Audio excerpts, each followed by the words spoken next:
الرحمن الرجیم بسم اللہ الرحمن الرحیم۔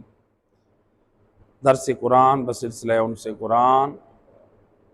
آج جو ہماری صورت ہے سورہ حشر، 27ویں پارے میں دوسرے نمبر پہ یہ صورت ہے، اور یہ صورت علماء مفسرین نے کہا کہ یہ سورہ مدنی صورت ہے، اور اس صورت کی ٹوٹل آیات ہیں 24 آیات۔ تو اس صورت کی چند آیات، ان کا ترجمہ اور پیغام۔ بسم اللہ الرحمن الرحیم۔ سبح للہ ما فی السماوات وما فی الارض وهو العزیز الحکیم۔ زمین و آسمان میں جو کچھ بھی ہے وہ سب اللہ کی تسبیح کرتے ہیں، اور اللہ صاحب غلبہ ہے اور صاحب حکمت ہے۔ اللہ کی تسبیح زمین و آسمان میں جو کچھ ہے وہ کرتے ہیں۔ تو انشاءاللہ اس کا وضاحت اپنے مقام پر آ رہی ہے۔ هو الذی اخرج الذین کفروا من اہل الكتاب من دیارہم لأول الحشر ما ظننتم ان یخرجوا وظنوا انہم مانعتهم حصونهم من اللہ وأتاهم الله من حيث لم يحتسبوا وقذف في قلوبهم الرعب يخربون بيوتهم بأيديهم وأيدي المؤمنين واعتبروا يا أولي الأبصار۔ وہی ہے جس نے اہل کتاب میں سے کافر ہونے والوں کو پہلے ہی حملے میں ان کے گھروں سے نکال دیا۔ تمہارا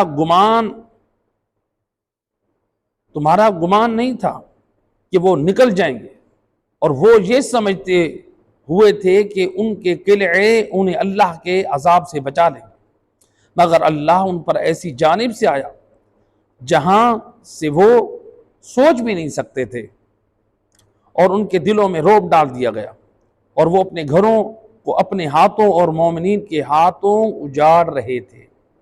یہ کس کے بارے میں ہے؟ یہودیوں کے بارے میں۔ جب مسلمانوں نے حملہ کیا تو وہ اپنے گھروں کو خود انہوں نے گرایا، اور جن کو خود بنایا ان کو خود اپنے ہاتھوں سے گرایا۔ اس لیے وہی اللہ تعالیٰ کہہ رہا ہے کہ وہ اپنے ہاتھوں سے اپنے گھروں کو اجاڑ رہے تھے، گرا رہے تھے۔ تو ان کے دلوں میں رعب ڈال دیا گیا۔ ایسی جگہ سے اللہ کا عذاب آیا، یعنی مسلمانوں کے لشکر نے حملہ کیا، ان کو سوچ بھی نہیں سکتے تھے۔ وہ سمجھتے تھے کہ ہم ان بند قلعوں میں محفوظ رہیں گے، لیکن اللہ سبحانہ وتعالیٰ کی طرف سے مسلمانوں کو زور اور طاقت ملا۔ آیت نمبر 3 کا ترجمہ۔ وَلَوْلَا أَن كَتَبَ اللَّهُ عَلَيْهِمُ الْجَلَاءَ لَعَذَّبَهُمْ فِي الدُّنْيَا وَلَهُمْ فِي الْآخِرَةِ عَذَابُ النَّارِ۔ اور اگر اللہ نے ان پر جلا وطنی نہ لکھ دی ہوتی تو انہیں دنیا میں ضرور عذاب دیتا، اور آخرت میں تو ان کے لیے ہی جہنم کا عذاب ہے۔ یعنی اگر یہ اس آیت میں اللہ کیا سمجھانا چاہ رہا ہے، یہ جو کافر تھے نا، جو مدینہ کے قریب رہتے تھے، اللہ نے ان کے لیے کہہ رہا ہے کہ جلا وطنی نہ لکھ دی ہوتی تو ان کے لیے دنیا میں بھی عذاب آتا، آخرت میں تو ان کے لیے ہے، دنیا میں بھی آتا۔ کیا مطلب؟ یعنی یہ مسلمانوں کے ہاتھوں قتل ہو جاتے۔ تو لہٰذا یہ جلا وطنی کر کے گئے، مدینہ چھوڑ کر گئے، تو یہ عذاب سے بچ گئے۔ تو گویا قتل ہونا یہ بھی ایک عذاب الہی میں سے ہے مسلمانوں کے ہاتھوں۔ آیت نمبر 4۔ ذَلِكَ بِأَنَّهُمْ يُشَاقُّوا اللَّهَ وَرَسُولَهُ وَمَن يُشَاقِقِ اللَّهَ وَإِنَّ اللَّهَ شَدِيدُ الْعِقَابِ۔ اب یہاں پر اس آیت کا ترجمہ یہ اس لیے ہے کہ انہوں نے اللہ اور اس کے رسول سے دشمنی کی۔ اللہ کیا کہہ رہا ہے؟ ذَلِكَ بِأَنَّهُمْ شَاقُوا اللَّهَ، یہ اس لیے کہ انہوں نے اللہ سے دشمنی کی اور اس کے رسول سے دشمنی کی، اور جو اللہ سے دشمنی کرے تو اللہ یقیناً سخت عذاب دینے والا ہے۔ یہودیوں نے کس سے دشمنی کی؟ اللہ سے اور اس کے رسول سے دشمنی کی۔ کون سی دشمنی کی؟ وہ انشاءاللہ اس کے شان نزول میں ہم بیان کریں گے کہ ان یہودیوں نے کیسے اپنی دشمنی کا اظہار کیا اللہ کے ساتھ اور رسول کے ساتھ۔ ما قطعتم من لینة او ترکتموها قائمة على اصولها فبإذن اللہ ولیخزی الفاسقین۔ تم لوگوں نے کھجوروں کے جو درخت کاٹ دیے یا انہیں ان کی جڑوں پر چھوڑ دیا، یہ سب اللہ کے حکم سے تھا، اللہ کے اذن سے تھا، اور اس لیے بھی تاکہ فاسق لوگوں کو رسوا کیا جائے۔ یہ کن درختوں کی بات ہو رہی ہے؟ کھجوروں کے درخت مسلمانوں نے جا کر کاٹے تھے۔ تو اللہ سبحانہ وتعالیٰ کہہ رہا ہے کہ یہ سب اللہ کے حکم سے ہوا، یعنی سید الرسل نے جو درخت کٹوائے وہ منشأ الہی کے مطابق ان کا اقدام تھا۔ رسول اللہ کسی کا نقصان کرنا پسند نہیں کرتے تھے، بلکہ منشأ الہی کے مطابق آپ کام کرتے تھے۔ تو لہٰذا ان کے درختوں کو کاٹا گیا۔ تو یہ کیا تھا؟ یہودیوں کے درختوں کو کاٹا۔ کیوں کاٹا؟ اللہ کہہ رہے ہیں ان کو رسوا کرنے کے لیے، کیونکہ انشاءاللہ شان نزول میں آ رہا ہے کہ یہودیوں نے کہا تھا کہ اے محمد صلی اللہ علیہ وآلہ وسلم، آپ سے تو یہ بات بعید ہے، آپ روکتے تھے کسی کو نقصان نہ پہنچاؤ، پھر آپ ہمارے درختوں کو کاٹ رہے ہیں، ضائع کر رہے ہیں۔ تو اس کا جواب اللہ سبحانہ وتعالیٰ نے اس آیت مجیدہ میں دیا۔ تو یہ تھی 5 آیات ان کا پیغام۔ پہلی آیت، زمین و آسمان میں ہر چیز اللہ کی تسبیح کرتی ہے۔ کیا مطلب ہے؟ یہاں پر عمومی تسبیح کی بات ہو رہی ہے، عموماً، یعنی ہر چیز کائنات میں اللہ کی تسبیح کرتی ہے، چاہے وہ فرشتے ہوں، چاہے وہ انسان ہوں، چاہے وہ حیوانات ہوں، چاہے وہ نباتات ہوں، چاہے وہ جمادات ہوں، سب چیزیں اللہ کی تسبیح کرتی ہیں۔ یا وہ تسبیح لسانی کرتی ہیں، زبان سے کرتی ہیں، یا تسبیح حالی کرتی ہیں، یعنی زبان حال سے، اپنے وجود سے، اپنے آثار سے اللہ کی عظمت کی طرف جو ہے وہ دعوت دے رہی ہیں، اللہ کی عظمت کی جو ہے وہ گن گا رہی ہیں۔ یہ بھی ایک تسبیح خدا ہے۔ تو لہٰذا اس کی ہم وضاحت کر چکے ہیں پہلے۔ تو دوسری آیت سے آج 5ویں آیت تک پیغام، اللہ نے یہاں پر تسبیح کا ذکر کیوں کیا؟ پہلی آیت میں اللہ نے ذکر کیا نا تسبیح کا، کیوں کیا؟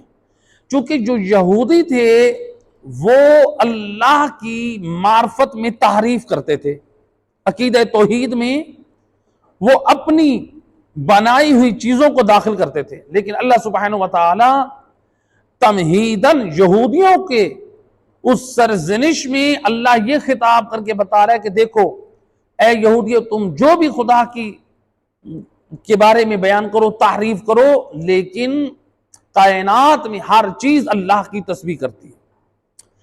تو جو آیات ہیں، یہ اس سورت کی جو آیات ہیں، ان کا شان نزول آیت نمبر 2 سے 5 تک، ان کا شان نزول کیا ہے؟ شان نزول ان آیات کا کہ یہ جو اللہ نے ذکر کیا ہے کہ یہودیوں کے گھروں پر مسلمانوں کا حملہ وہ اپنے ہاتھوں سے خود گرا رہے تھے، ان کے درخت اجاڑے گئے اور ان کے لیے رسوائی کا سبب بنا، جی، تو یہ آخر وجہ کیا ہے؟ تو اس میں تاریخی اعتبار سے اور قرآنی یہ واقعہ موجود ہے۔ یہودیوں کے 3 بڑے قبیلے تھے، یہود قوم کے 3 بڑے قبیلے تھے، بنی نظیر، بنی قریظہ اور بنی قینقاع، یہ 3 بڑے قبیلے تھے۔ ان میں سے جو ایک تھا بنی نظیر، بنی نظیر ایک یہ بہت بڑا قبیلہ تھا یہودیوں کا۔ یہ قبیلہ مدینہ الرسول جو اس وقت مدینہ ہے اس سے تقریباً یہ 2 کلومیٹر کے فاصلے پر یہ قلعوں میں آباد تھا۔ یہ یہودیوں کا بہت بڑا مرکز تھا مدینہ شہر میں، یعنی 2 کلومیٹر کے فاصلے پہ یہ یہودی آباد ہوئے تھے۔ اچھا، یہ یہودی مدینے میں آباد کیوں ہوئے؟ تاریخ کہتی ہے کہ چونکہ ان یہودیوں نے اپنی کتابوں میں یہ پڑھا تھا جو آخری رسول ہیں، جو نبی برحق ہوں گے، ان کا جو ظہور ہے وہ مدینہ میں ہوگا. جس طرح تاریخ میں ہے کہ امام مہدی علیہ السلام جب ظہور فرمائیں گے تو کہاں ظاہر ہوں گے؟ خانہ کعبہ، اللہ کے گھر میں. تو یعنی وہاں پر ایک آپ کی طرف سے ایک اعلان ہو جائے گا. تو سید الرسل نے جو اسلام کا ظہور کرنا ہے تو آپ نے بھی مدینے میں یعنی اپنا مرکز قرار دینا ہے. تو ظہور سے مراد جی ہے. تو لہٰذا یہ سارے لوگ کہاں آ گئے؟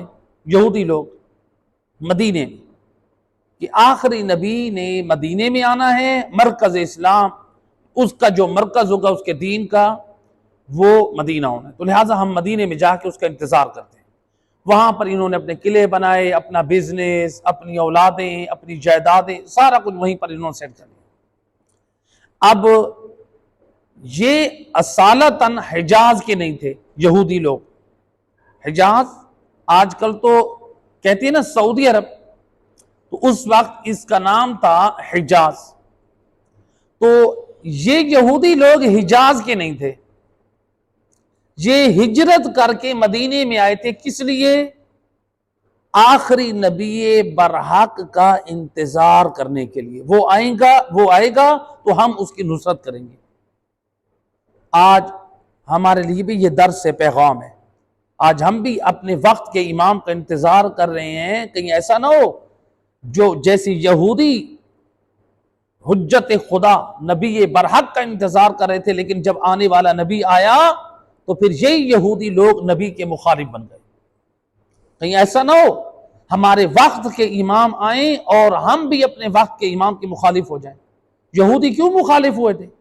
اس لیے کہ یہودیوں کے لیے نبی کی باتوں اور قرآن پر عمل کرنا مشکل تھا. وہ کہتے تھے ہم کیسے اپنے وہ پرانے مذہب، وہ دین، مفاد، ان چیزوں کو چھوڑ دیں. تو آج جو لوگ قرآن پر اور سنت نبی اور آل نبی پہ عمل نہیں کرتے، جب امام زمان علیہ السلام تشریف لائیں گے ان لوگوں کے لیے بھی یہی مشکل ہوگی. نماز کی پہلے عادی نہیں، نماز پڑھتے نہیں ہیں، روزے کے قریب نہیں جاتے، قرآن زندگی میں نہیں ہے، دین پر عمل نہیں ہے. اب جب امام وقت امام زمان علیہ السلام دین کی دعوت دیں، مشکل ہوگا کہ نہیں ہوگا؟ وہی بد عمل لوگ، ظاہری بات ہے، جو آج اگر مثال کے طور پر کوئی عالم عمل کی دعوت دیتا ہے تو لہٰذا لوگ اس سے بھی نفرت کرتے ہیں. وہ اس بیچارے کا قصور کیا ہے؟ وہ قرآن اور آل محمد کے دین کی طرف دعوت دیتے ہیں. یہی کام امام زمان علیہ السلام نے کرنا ہے. امام نے بھی دین کی دعوت دینی ہے، عمل کی دعوت دینی ہے. تو کہیں ایسا نہ ہو کہ ہمارا کردار اب وہ ہو، امام کا انتظار تو کریں لیکن دین پر عمل نہ ہو. جس طرح یہودی نبی برحق کے دشمن بنے، ہم امام وقت کے دشمن بن جائیں. تو لہٰذا یہ یہودی لوگ مدینہ میں آئے، ہجرت کر کے انتظار کر رہے ہیں نبی برحق کا. اب سید الرسل مکہ سے مدینہ ہجرت کر کے آئے. جب مدینہ میں ہجرت کر کے آئے تو یہاں پر یہ جو یہودی تھے تقریباً مدینہ سے 2 کلومیٹر کے فاصلے پہ، ان کے ساتھ ایک معاہدہ طے پایا، معاہدہ صلح اور امن کے نام سے. رسول اللہ نے یہودیوں کے ساتھ بھی ایک معاہدہ صلح اور امن کے نام سے قائم کیا. آج جو لوگ صلح امام حسن علیہ السلام کو دوستی کا نام دیتے ہیں، کہتے ہیں کہ امام حسن علیہ السلام نے صلح کی تو یہ دوستی تھی. یہ شیعہ لوگ جو ہے یہ امام حسن کی دوستی کو نہیں مانتے. ہم کہتے ہیں کہ صلح کا نام دوستی نہیں ہے. اگر دوستی ہے تو پھر آپ کیا کہیں گے؟ رسول اللہ نے جو یہودیوں کے ساتھ امن اور جو ہے امن کا معاہدہ، جو صلح کا جو معاہدہ تھا، امن اور صلح کا جو معاہدہ تھا، تو جو ان کے درمیان طے ہوا، کیا یہ رسول اللہ نے یہودیوں سے دوستی قائم کی تھی؟ کیا یہ کسی کا ایمان اجازت دیتے کہ نبی یہودیوں سے دوستی کر رہے ہیں؟ سید رسول کا یہ اقدام اسلام کے مفاد میں تھا، نہ کہ یہود کے ساتھ دوستی کا اقدام تھا. نہ ہی اسی طرح صلح حدیبیہ میں مشرکین کے ساتھ جو صلح حدیبیہ تھی وہ بھی اسلام کے مفاد میں تھا. مشرکین کے ساتھ، کفار کے ساتھ دوستی نہ تھی. امام حسن علیہ السلام بھی اگر اپنے زمانے میں کسی سے صلح کر رہے ہیں تو اس کو دوستی کا نام کیسے دے سکتے ہیں؟ تو لہٰذا بہرحال صلح امام حسن علیہ السلام اپنے مقام پر. تو اب یہ یہودی لوگ، ان کے ساتھ صلح اور امن کا معاہدہ طے پا گیا. معاہدہ کیا تھا؟ سید الرسل نے اس معاہدے میں یہ بڑی جو شک تھی کہ دیکھو تم لوگوں کا مال اور جان محفوظ، اور تمہیں مذہبی آزادی ہے، تم اپنے دین کے حوالے سے جتنی بھی ایکٹیویٹیز ہیں وہ تمہیں آزادی. کس قدر اسلام بہترین دین ہے. یہودیوں کو بھی جب ایک صلح نامہ طے پا گیا تو کیا کہا؟ تمہیں بھی اپنے دین کی آزادی، تبلیغ کرو جو کرو آزادی، ہم اپنا اسلام کا کام کریں گے، تم اپنا کام کرو. یہاں پر یہ جو آج جتنے بھی مسلمان ہیں ان کے لیے بھی دعوت فکر ہے، یہ سنت نبی پر عمل کریں. آج بعض شدت پسند لوگ اسلام کو بدنام کر رہے ہیں. مسلمانوں کی عبادت گاہوں پہ اگر کوئی حملہ کرتا ہے، جیسے گزشتہ دنوں میں فیصلہ آباد میں عیسائی برادری کے عبادت خانوں میں حملہ کیا گیا، یہ نبی کی سنت سے ثابت نہیں ہے. اسلام یہ فسادات پسند نہیں کرتا. یا جیسے 12 ربیع الاول کے جلوس میں مستونگ میں، وہاں پر جو جلوس تھا میلاد النبی کا، مسلمانوں پہ حملہ کیا جا رہا ہے، اور حملہ کرنے والے جو شدت پسند ہیں وہ خود کو اپنے آپ کو مسلمان کہتے ہیں. اب نبی کے میلاد جشن پہ یعنی حملہ کرنا، یہ کیسا اسلام ہے؟ شدت پسندی ہے. تو دیکھیں سید الرسل نے کس طرح یہودیوں کے ساتھ صلح اور امن کا معاہدہ قائم کیا کہ تم لوگوں کی جان بھی محفوظ ہے، تم لوگوں کا مال بھی محفوظ ہے، اور تمہیں اپنے دین میں بھی آزادی ہے. مسلمانوں کو چاہیے اگر ان کو کسی فرقے میں شرک اور کفر کی بو نظر آتی ہے تو وہ رسول اللہ کی سنت پر عمل کرتے ہوئے ان کو تبلیغ کریں، ان کو آسن انداز سے ان کو دعوت حق کی دعوت دیں، نہ کہ ان کی مساجد اور امام بارگاہوں میں ان کے عبادت خانوں میں جا کے وہ خود کو حملہ کریں. یہ نبی کی سنت نہیں ہے. تو لہٰذا اسلام کو ہم لوگوں نے سمجھا نہیں ہے. حقیقت میں شدت پسندی ہے. جو لوگ شدت پسندی کا شکار ہوتے ہیں وہ اسلام کو بھی نقصان پہنچاتے ہیں اور وہ اپنے وطن عزیز کو بھی نقصان پہنچاتے ہیں. تو لہٰذا اللہ سبحانہ وتعالی اسلام کی بھی اور ہمارے وطن عزیز پاکستان کی بھی حفاظت فرمائے. صلوات پڑھیں محمد وحید.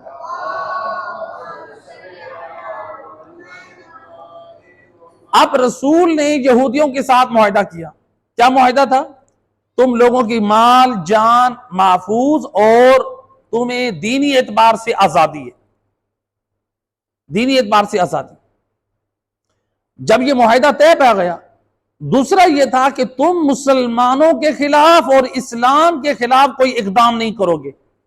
جس طرح معاہدے میں یہ طے پایا کہ مسلمان بانی اسلام تم لوگوں کو نقصان نہیں پہنچائیں گے، تمہارا مال اور جان محفوظ، تمہیں مذہبی آزادی، اسی طرح تم مسلمانوں اور اسلام کے خلاف سازش نہیں کرو گے.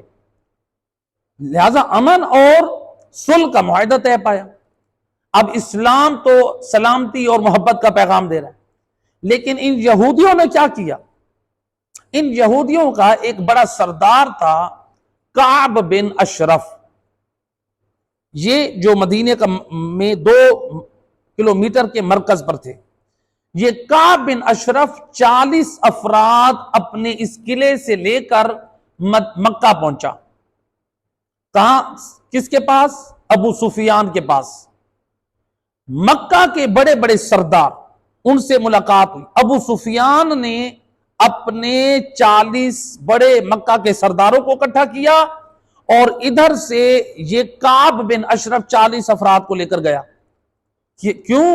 اسلام کے خلاف سازش کرنے کے لیے. اور یہ سازش کہاں ہوئی؟ مکے میں. کس جگہ ہوئی؟ 40 افراد یہودیوں کے، 40 افراد کفار و مشرکین کے ابو سفیان نے جمع کیے. یہ 80 افراد مسجد الحرام کعبہ کے ساتھ بیٹھ کے انہوں نے میٹنگ کی، رسول اللہ اور اسلام کے خلاف سازش کی. اس کا ایجنڈا کیا تھا؟ ان سب نے اتفاق کیا ہم رسول اللہ صلی اللہ علیہ وآلہ وسلم کا قتل کریں گے۔ دیکھیں کہاں سازش ہو رہی ہے؟ مکہ میں۔ کس جگہ ہو رہی ہے؟ مسجد الحرام میں۔ مسجد الحرام کے کس حصے میں؟ کعبہ کے ساتھ بیٹھ کے۔ لہٰذا آج بھی جتنی ایسی سازشیں ہو رہی ہیں اسلام کے خلاف، تو لہٰذا مقدس مقامات اپنے مقام پر ہیں، لیکن جو سازش کی جا رہی ہے اسلام کے خلاف، تو لہٰذا مسجد الحرام میں سازش کی گئی کہ رسول اللہ کو جو ہے ہم ختم کریں گے، ان کے ساتھ جنگ کریں گے، اعلان جنگ کر دیا۔ اب یہ 40 افراد مدینہ واپس آئے، وہ 40 افراد وہاں ہر ایک اپنے اعتبار سے اسلام اور رسول اللہ کے خلاف سازش کی کوشش کر رہا ہے۔ انہوں نے سازش کی، میٹنگ کی، اللہ نے اپنے حبیب حضرت محمد مصطفیٰ صلی اللہ علیہ وآلہ وسلم وحی کے ذریعے خبر دے دی، میرا حبیب یہ تیرے دشمن مسجد الحرام کعبہ کے قریب بیٹھ کے تیرے خلاف اور اسلام کے خلاف سازش کر رہے ہیں۔ رسول اللہ نے کو جب وحی کے ذریعے پیغام ملا، اب خبردار ہوئے، آگاہ ہوئے کہ یہ یہودیوں نے اپنی عہد شکنی کی ہے، یعنی صلح نامہ کے خلاف ورزی کی ہے۔ یہ ایک پہلی عہد شکنی ہوئی۔ یہ کب ہوئی تھی؟ یہ ان کی عہد شکنی ہوئی یہ جنگ احد کے بعد، یعنی 3 ہجری میں۔ پھر اس کے بعد جو ہے 4 ہجری میں ایک اور سازش ان کے سامنے آئی۔ یہ 3 ہجری کا واقعہ ہے۔ اب 4 ہجری میں ایک اور واقعہ پیش آیا۔ ایک صحابی سے 2 آدمیوں کا قتل ہو گیا۔ اب اس کے خون بہا کی قیمت ادا کرنی تھی صحابی کی طرف سے۔ روایت میں ملتا ہے کہ سید الرسل ان یہودیوں کے قلعے میں اس کعب بن اشرف سے ملنے کے لیے گئے، قرض لینے کے لیے، اس صحابی کی طرف سے خون بہا کی قیمت ادا کرنے کے لیے۔ لیکن علماء نے احتمال دیا ہے سید الرسل بظاہراً تو قرض لینے گئے تھے، لیکن آپ کا یہ اقدام، اصحاب کا اقدام اس لیے تھا کہ قریب سے ان یہودیوں کے حالات سے آگاہی حاصل کریں کہ کہیں یہ مسلمانوں کے خلاف، اسلام کے خلاف کوئی سازش تو نہیں کر رہے۔ باخبر رہنا چاہیے انسان کو۔ اب سید الرسل اور آپ کے اصحاب اس مرکز، اس قلعے میں کے قریب پہنچے۔ کعب بن اشرف، اس سے بات ہوئی، آپ قلعے کے باہر تھے، انہوں نے کہا کہ آپ اندر چلیں۔ یہودیوں کو خبر مل گئی کہ مسلمانوں کا جو سردار ہے، بانی اسلام محمد مصطفیٰ ہمارے پاس آ گئے۔ انہوں نے سازش شروع کر دی اسی وقت۔ یہ موقع دوبارہ نہیں آئے گا، بہترین موقع ہے، لہٰذا کیا کرو، جو ہماری مکہ میں میٹنگ ہوئی تھی اس کے مطابق، لہٰذا ہاتھ سے موقع نہیں جانے دینا چاہیے، آج بانی اسلام کا خاتمہ کرتے ہیں۔ کیا کرتے ہیں؟ آج تو یہ ہماری دیوار کے ساتھ آ بیٹھے۔ رسول اللہ صلی اللہ علیہ وآلہ وسلم جب اندر جا کر بیٹھے، انہوں نے طے کیا کہ رسول اللہ کو قتل کریں۔ ایک شخص ہے جس کا نام ہے عمر ابن حجعش، وہ بھی یہودی ہے، عمر ابن حجعش۔ یہ تیار ہوا عمر ابن حجعش، اس نے کہا کہ رسول اللہ کو قتل میں کروں گا۔ کیسے کریں گے؟ کہا کہ چھت کے اوپر جاؤ، ایک بہت بڑا پتھر رسول اللہ پہ گرا دو، یہ الیاذ باللہ ہلاک ہو جائے۔ اب وہ ملعون یہودی عمر ابن حجعش چھت پر چڑھا اور وہاں سے بھاری پتھر گرائے رسول اللہ پر۔ سید الرسل کو اسی لمحے وحی ہوئی، اے میرا حبیب، یہ یہودی تیری جان کے دشمن ہے، فوراً پہنچ، یہاں سے اٹھ کے جا۔ رسول اللہ وحی الہی کو ملتے ہوئے آپ وہاں سے اٹھ کھڑے ہوئے اور آپ چلے گئے۔ اصحاب وہیں بیٹھے ہیں، ابھی ان کو کوئی خبر نہیں، حیران ہیں، پریشان ہیں کہ سید الرسل بغیر بتائے، یہ بھی نہیں بتایا کہ ریزن کیا میرے جانے کا، لیکن فعل الحکیم لا یخلو عن الحکمہ، اصحاب جانتے ہیں نبی کا فعل حکمت سے خالی نہیں ہے۔ سید الرسل مدینہ میں آئے، اصحاب نے پوچھا، آپ نے بتایا کہ ان کی یہ سازش تھی کہ مجھے قتل کرے۔ اور مجھے میرے اللہ نے اس خبر سے آگاہ کیا۔ تو رسول اللہ نے پھر ان کو آمادہ کیا کہ دیکھو یہ یہودی پھر اپنا صلح و نامہ عہد شکنی کر رہے ہیں، تیار ہو جاؤ۔ اب ان کے لیے تیار کیا۔ ایک روایت میں ملتا ہے کہ ان کا یہ 4 ہجری کا واقعہ، دوسری عہد شکنی ہوئی۔ ایک واقعہ تاریخ میں ملتا ہے کہ ایک شاعر تھا ان یہودیوں کا، اس نے کھلے عام اپنی شاعری میں رسول اللہ کے حق میں جسارت کی۔ جب اس نے جسارت کی، توہین کی، بدگوئی کی، اب یہ خبر مسلمانوں کے دل کو مجروح کرنے والی تھی، تو لہٰذا کیا ہوا، ان کو یہ میدان جنگ کے لیے تیار، ہم ان یہودیوں سے جنگ کرتے ہیں۔ سید الرسول نے بھی کہا کہ یہ بار بار اپنی عہد شکنی کر رہے ہیں، تو لہٰذا کیا کیا جائے۔ روایت میں ملتا ہے کہ تاریخ میں سید الرسول نے سب سے پہلے ان لوگوں کو پیغام بھیجا کہ دیکھو تم لوگ بار بار اپنی عہد شکنی کر رہے ہو، صلح امن کو جو ہے توڑ رہے ہو، لہٰذا اب تمہیں 10 دن کا ٹائم دیا ہے، یہ مدینہ چھوڑ کر ہجرت کر جاؤ، یہاں سے موو کر جاؤ اور اسلحہ چھوڑ جاؤ، باقی سارا کچھ اپنا لے جاؤ۔ جو قرآن کی آیات میں ہے کہ وہ اپنے گھروں کو توڑ پھوڑ رہے تھے، تو وہ یہی تھا، اس میں مختلف احتمالات دیے گئے۔ وہ اپنے گھروں کو اس لیے توڑ رہے تھے یہودی لوگ جانے سے پہلے کہ یہ ہمارا جو گھر اور قلعہ ہے یہ مسلمانوں کے رہنے کے قابل نہ ہو۔ بعض نے احتمال دیا کہ وہ اس لیے توڑ کے جا رہے تھے چونکہ ان کو اجازت تھی کہ اپنا سارا سامان لے جاؤ، وہ اپنی شتیر، اپنی دروازے، کھڑکیاں، سب چیزیں وہ لے کے جا رہے۔ بہرحال رسول اللہ نے 10 دن کا ٹائم دیا، اسلحے کے علاوہ باقی سب کچھ لے جاؤ۔ اب یہ جانے کے لیے تیار ہوئے، لیکن مدینہ میں جو رسول اللہ کے ساتھ رئیس المنافقین عبداللہ بن ابی، جس کا ذکر سورہ منافقین میں ہو چکا، اس نے اپنی مدد کا یہودیوں کو یقین دلوایا۔ میں تمہاری مدد کروں گا، تم کیوں جا رہے ہو، مسلمانوں سے ڈر رہے ہو۔ نبی کے اصحاب میں اپنے آپ کو ظاہر کرتا تھا، لیکن تھا منافقین کا سردار، جس کی مذمت میں سورہ منافقین نازل ہوئی۔ تو لہٰذا نبی کے ساتھ بیٹھنے والا ہر صحابی نہیں ہوتا، جن کی نشاندہی خود قرآن نے کی، سورہ منافقین جو آپ تفصیل سے واقعہ سن چکے۔ اس منافق نے، رئیس المنافقین نے ان کو مدد کی یقین دلوائی کہ میں مدد کروں گا۔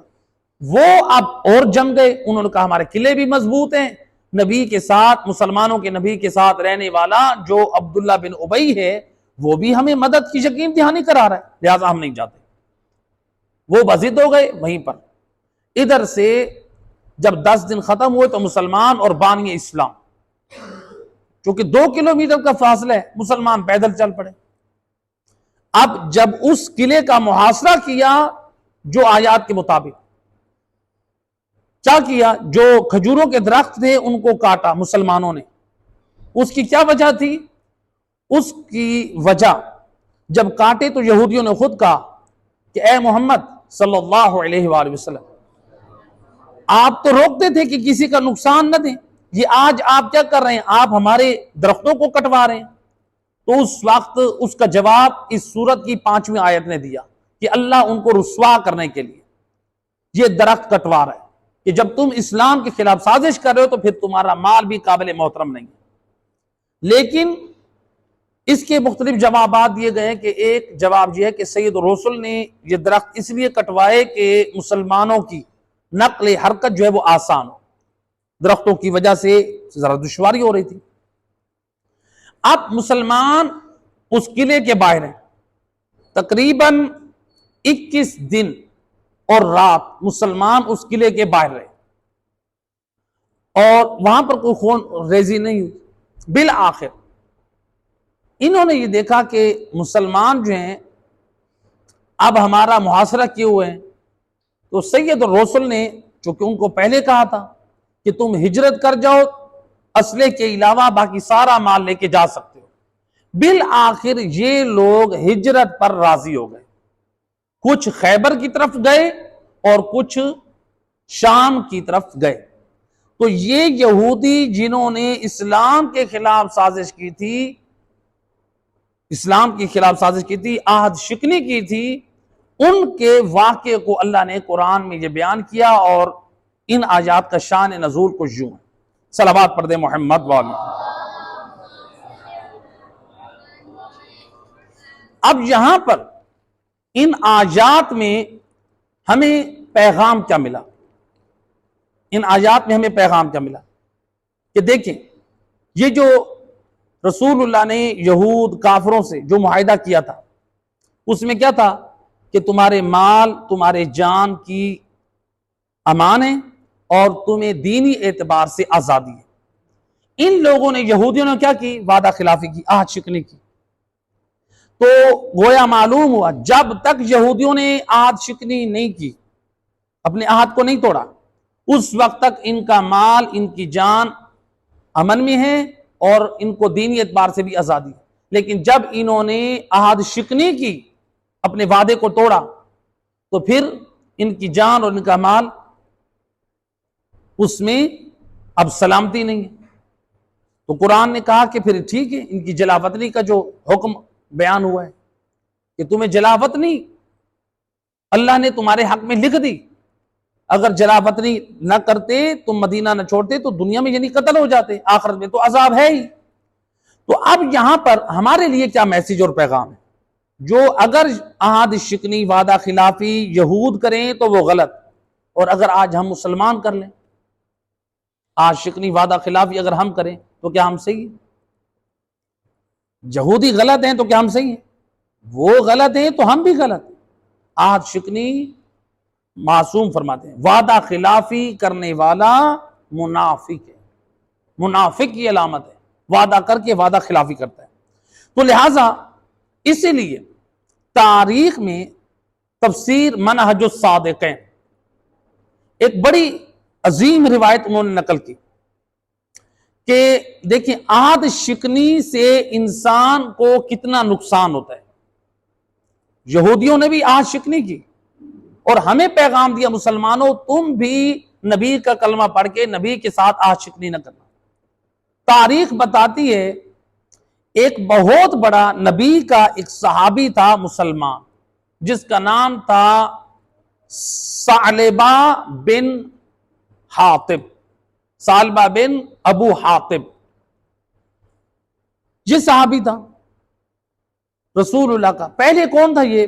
پہلے یہ عیسائی مذہب کا بہت بڑا زاہد اور عبادت گزار تھا، اور اس کی بڑی شہرت تھی عبادت اور زہد اور تقوی اور پرہیزگاری میں۔ اسلام قبول کیا لیکن یہ غریب تھا، مسلمان تھا، نبی کے درس میں بیٹھتا ہے، نبی کی مسجد میں 5 وقت نماز پڑھتا ہے۔ اب یہ چونکہ جو مسلمانوں کے ہاں صحابی کی تعریف کیا ہے؟ حالت ایمان میں رسول اللہ سے ملاقات کرے، وہ صحابی۔ اب یہ بھی نبی کے درس میں بھی بیٹھتا ہے، حدیثیں بھی سنتا ہے، مسجد میں نبی کے ساتھ 5 وقت نماز پڑھتا ہے، صحابی نبی ہے یا نہیں؟ لیکن قرآن کا واقعہ سورہ توبہ کی، سورہ توبہ نے اس کی مذمت میں، سورہ توبہ میں آیت نمبر 75 نازل ہوئی اس کی مذمت میں۔ تو آج یہ کہا جائے کہ تمام اصحاب جو ہیں وہ برابر ہیں، جو غلطیاں ہیں ان کی نشاندہی تو کرنی چاہیے، جن کی نشاندہی قرآن کر رہا ہے۔ اب یہ نبی کے ساتھ بیٹھتا تھا، نبی کی صحبت کو اختیار کرتا تھا، نبی کے ساتھ نماز پڑھتا تھا، اس کی جو غلطی ہے وہ کہاں جائے گی؟ یہ کہا جائے کہ آج تمام اصحاب جو ہیں وہ عادل ہیں، وہ برابر ہیں، یہ نہیں ہو سکتے۔ جو غلطی جس کی ہے نشاندہی کرے۔ اصحاب معصوم نہیں ہیں، معصوم انبیاء ہیں۔ تو بہرحال یہ ثعلبہ بن ابو حاطب، اس کے بارے میں ملتا ہے کہ یہ اپنے زمانے کا عابد لیکن مسلمان ہو، 5 وقت نماز پڑھتا تھا۔ اب کیا ہوا؟ ایک دن آیا رسول اللہ کی خدمت میں، آ کر کہتا ہے یا رسول اللہ میں غریب ہوں، یا رسول اللہ میں تنگ دست ہوں، یا رسول اللہ غربت کی وجہ سے میرا گزارا مشکل ہو رہا ہے، لہٰذا میرے حق میں دعا کریں، اللہ مجھے غیب سے حلال رزق عطا کرے۔ ایک صلوات پڑھیں محمد و اہل بیت اللہم صلی علی محمد۔ یا رسول اللہ میرے حق میں دعا کریں، اللہ مجھے فراوانی رزق اور برکت اور خیر عطا کرے۔ یہ رسول کی خدمت میں دعا کروانا ہے۔ لیکن سید الرسل نے دعا کرنے کی بجائے اس کو نصیحت کی.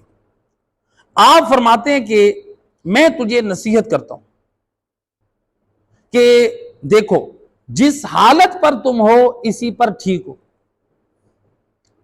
تمہاری غربت تمہاری خوشحالی سے بہتر ہے. لہذا رسول اللہ نے اس کو سمجھایا. وہ واپس چلا گیا.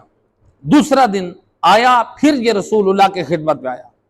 یا رسول اللہ, میں غربت سے نہ ڈھال, میرے حق میں دعا کریں اللہ تعالیٰ مجھے روزی میں برکت دے, میری غربت دور ہو, میرے معاشی حالات بہتر ہو.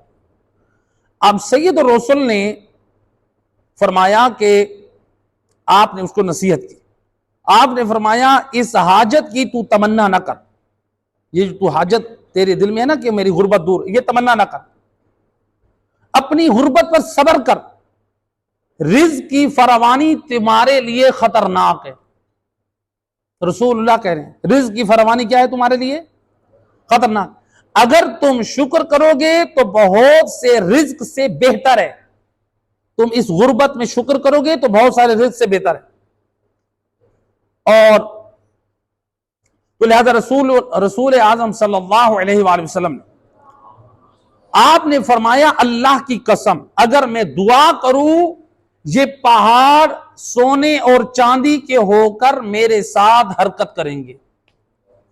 میں دعا کروں تو میری دعا میں اللہ نے اتنی برکت رکھی ہے. رسول کہہ رہے ہیں میری دعا میں برکت ہے, یہ پہاڑ سونے اور چاندی کے ہو سکتے ہیں اور یہ میرے ساتھ حرکت کریں, لیکن میں تجھے کہتا ہوں کہ تو اپنی غربت پر صبر کر, تیرے حق میں یہ بہتر ہے. بہت ساری مال کی فراوانی تیرے لیے نقصان دہ ہے.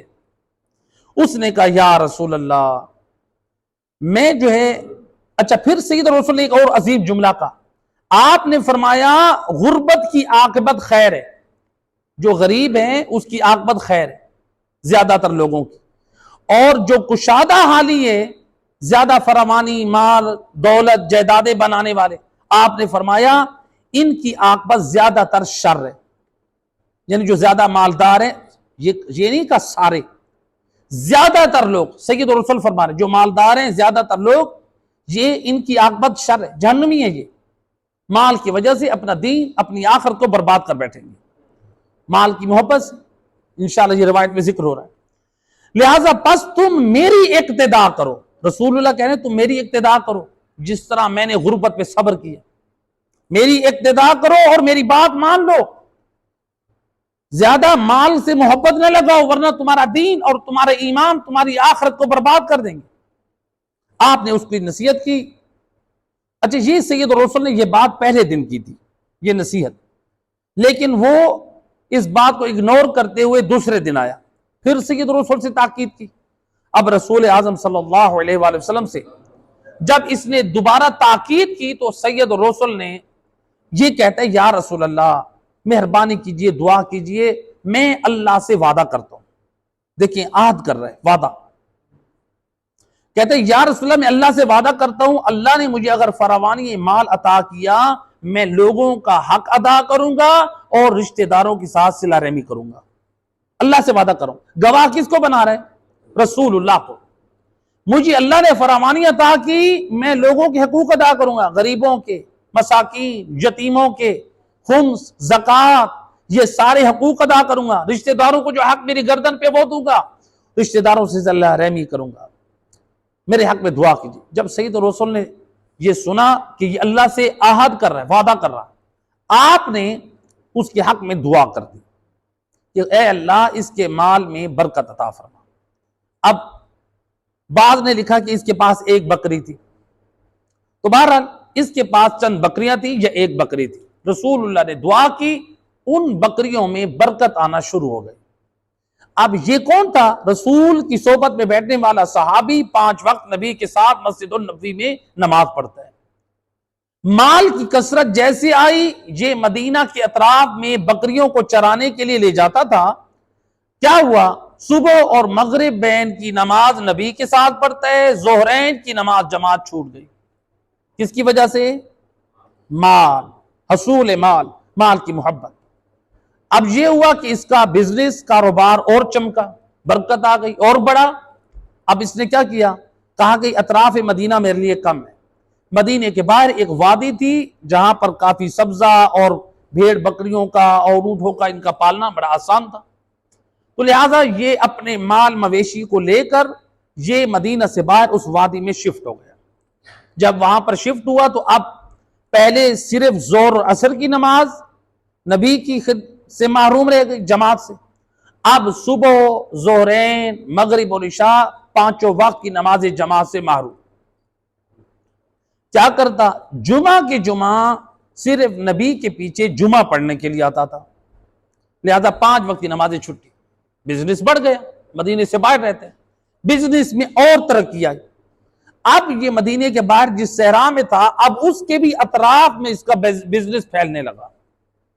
اب جب اس کا بزنس اور زیادہ بڑھا تو جو جمعہ کے لیے آتا تھا اب اس کا جمعہ نماز پہ آنا بھی ختم ہو گیا۔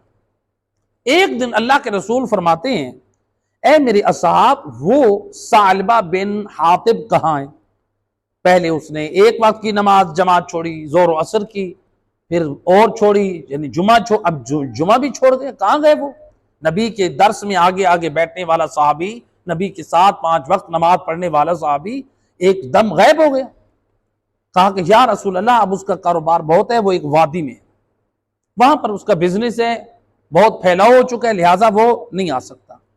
سید رسول نے اس کے حق میں کہا وائے ہو ثعلبہ پر، 2 یا 3 مرتبہ آپ نے کہا، اس پر وائے ہو یعنی افسوس ہو، گویا آپ نے جو پہلے دعا دی تھی اب آپ نے اس کے اوپر افسوس کیا۔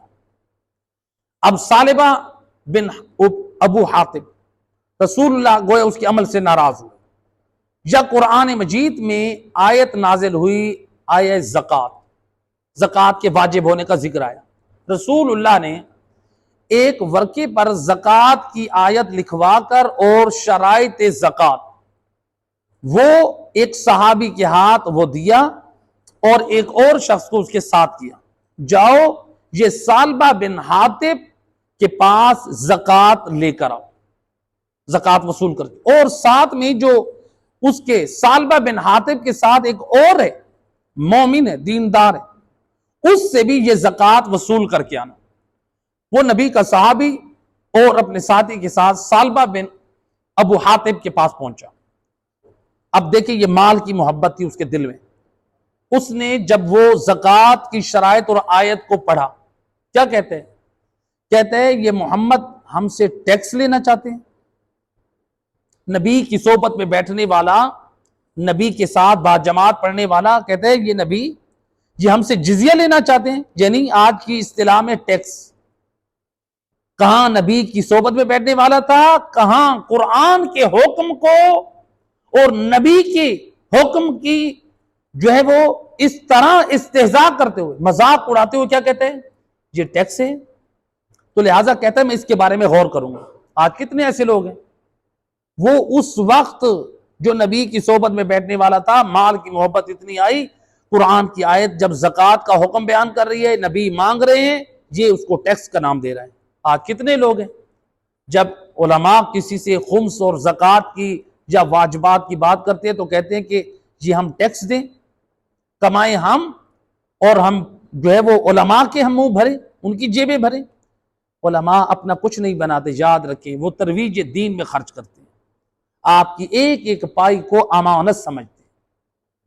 وہ آپ جس طرح آپ کو اپنی قبروں کی فکر ہے، علماء اپنی قبروں کی فکر آپ سے زیادہ کرتے ہیں۔ آپ اپنا فریضہ ادا کریں، امین ہاتھوں میں دیں، اگر آپ کہیں پر مطمئن نہیں ہیں نہ دیں، لیکن جو امین ہاتھ ہیں، ذمہ دار لوگ ہیں، آپ ان کو دیں، شریعت پار سے وہ صرف کریں گے، قیامت والے دن وہ مسئول ہے۔ کوئی یہ نہ سمجھے کہ ہم خمس دے رہے ہیں، ہم احسان کر رہے ہیں۔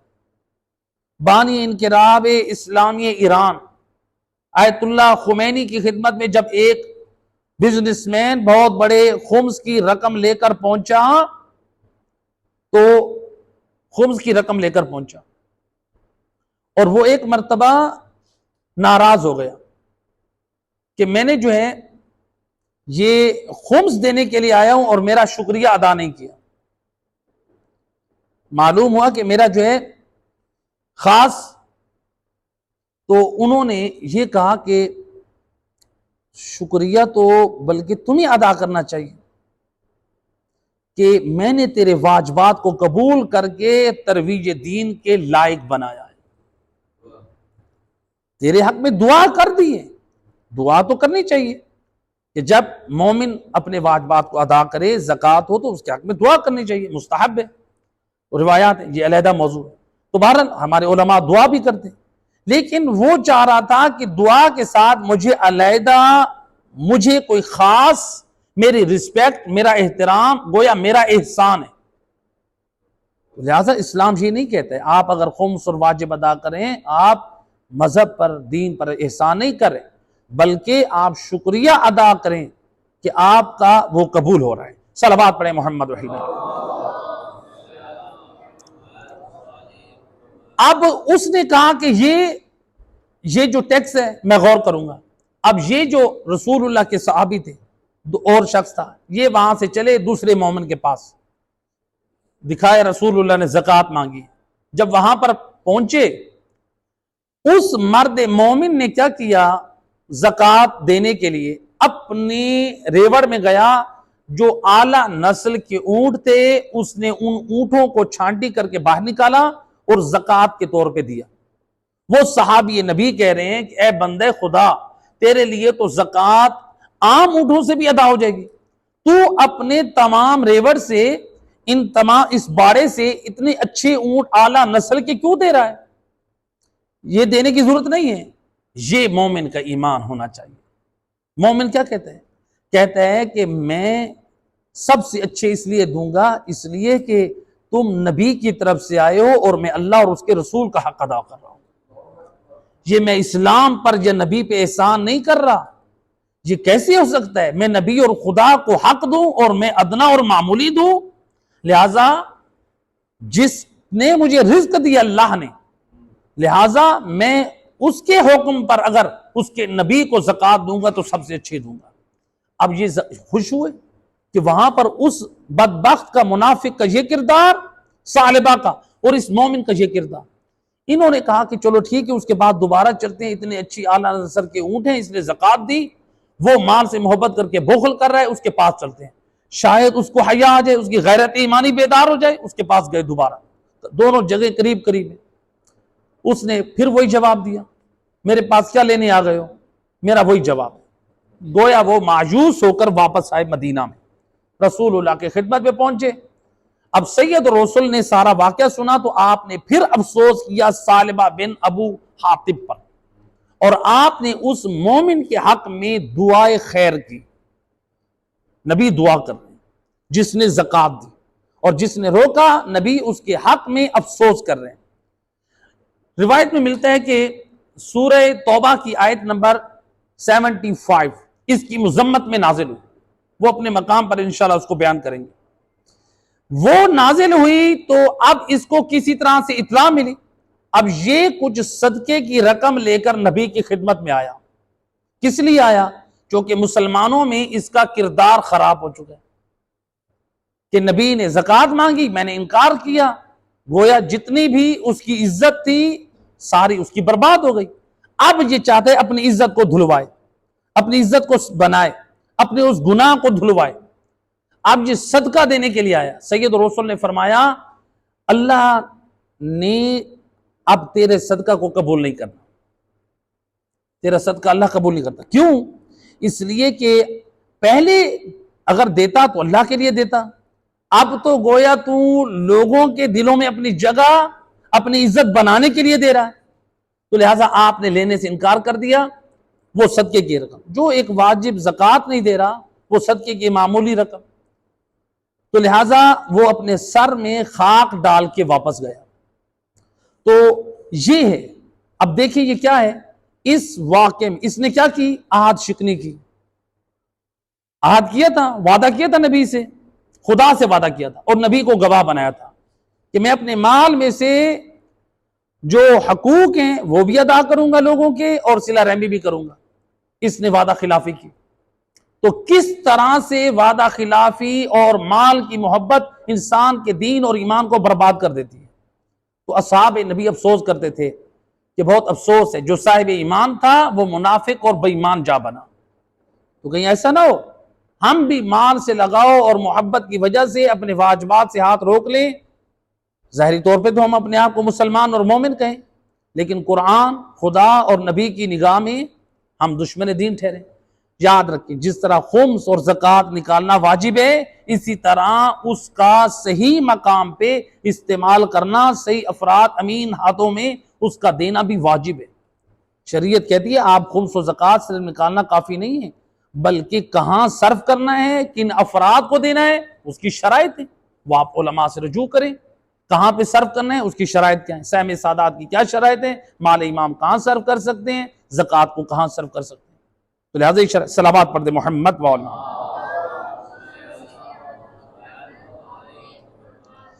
تو لہٰذا اس میں ہمیں جو پیغام ملا کہ وعدہ خلافی نہیں کرنی چاہیے، وعدہ خلافی کی وجہ سے اس کی مذمت ہوئی۔ دوسرا پیغام، اللہ جس حالت میں رکھے مومن کو اللہ کا شکر ادا کرنا چاہیے۔ نبی اس کو یہی تلقین کر رہے تھے، غربت میں اگر ہو تو صبر کرو۔ صبر سے مراد کیا ہے؟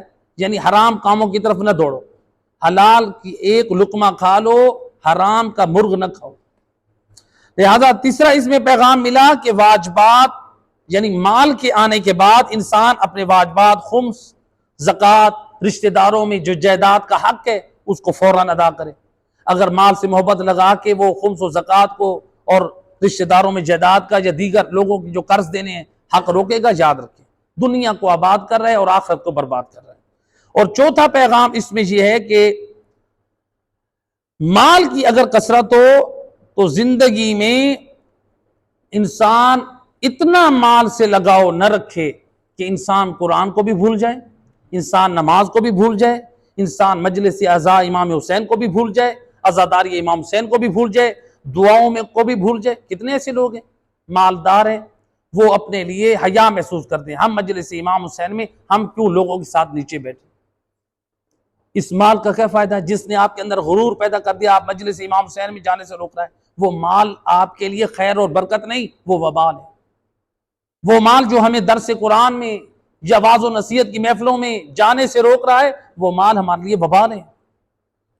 وہ مال جو ہمیں مسجد میں جانے سے روک رہا ہے، قرآن کی تلاوت سے روک رہا ہے، وہ ہمارے لیے وبال ہے۔ تو لہٰذا یہ پیغامات ہمیں دے رہے ہیں۔ اس میں آخری آیت کا جو آخری پیغام ہے، اس میں اللہ فرما رہے ہیں فَاعْتَبِرُوا يَا أُولَى الْأَبْصَارِ، اے بصارت والو عبرت حاصل کرو۔ ہمیں جو اس میں میسج دیا گیا ان آیات میں کہ اے بصارت والو عبرت حاصل کرو، اس لیے مولا علی علیہ السلام فرماتے ہیں تمہارے ارد گرد جتنی بھی چیزیں ہیں ان میں عبرت ہے، ان سے عبرت حاصل کرو، جتنے واقعات ہیں۔ اور اسی لیے ملتا ہے کہ امام جعفر صادق علیہ السلام امام فرماتے ہیں کانا اکثر عبادت ابی ذر التفکر والاعتبار۔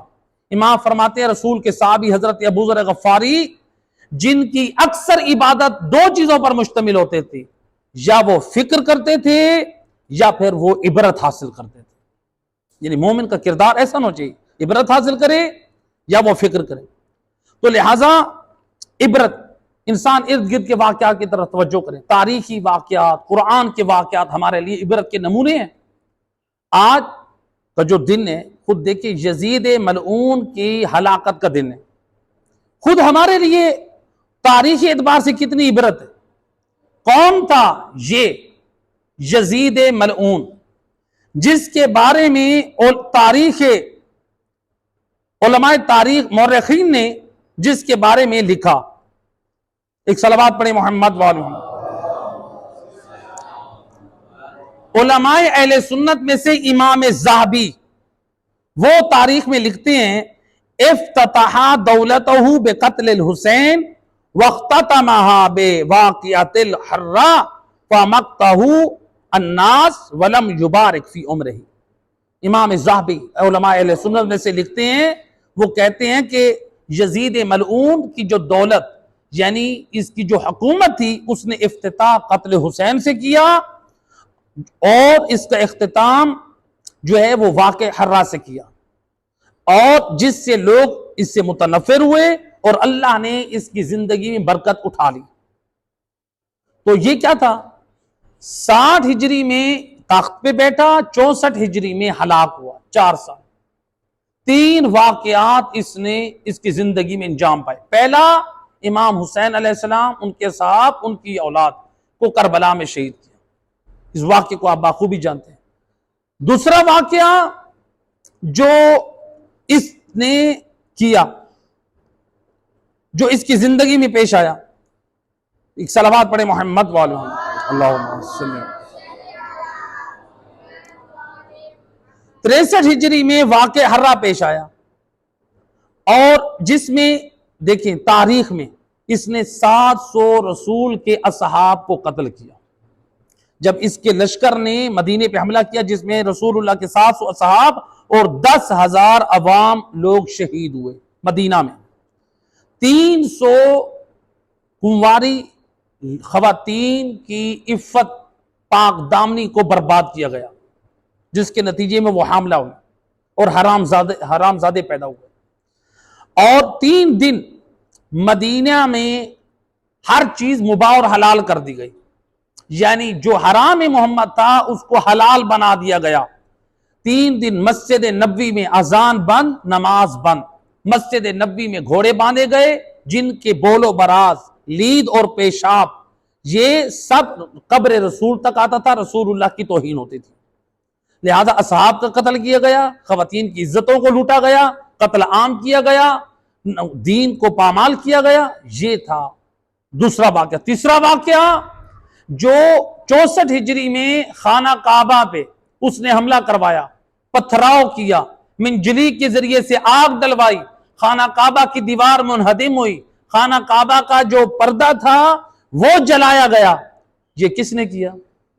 یزید نے۔ دیکھیں، پہلا واقعہ قتل امام حسین علیہ السلام، دوسرا واقعہ واقع حرہ مدینہ میں، تیسرا واقعہ کعبہ کی پامالی، کعبہ کو برباد کیا۔ گویا معلوم ہوا جو امامت کا دشمن بنتا ہے، امامت کی دشمنی نبوت پر بھی جاتی ہے، پھر توحید پر بھی لے جاتی ہے۔ آغاز امامت کی دشمنی سے کیا یزید نے، امام حسین علیہ السلام، اور پھر اس نے نبی کا بھی دشمن بنایا اور خدا کا بھی دشمن بنایا۔ یہ کون تھا؟ ہلاکت اس کی۔ دیکھیں، یہ وہ تھا شرابی، زانی، بے نمازی، اس قدر جری تھا کہ علماء اہل سنت نقل کیے، اپنے بندر کو عرب لباس پہنا کے، سر پہ امامہ پہنا کے، منبر پر بٹھا کے رسول اللہ کی توہین کرتا تھا، جسے مجھے بیان کرتے ہوئے حیا محسوس ہو رہی ہے۔ یہ ایسا بدبخت ملعون تھا۔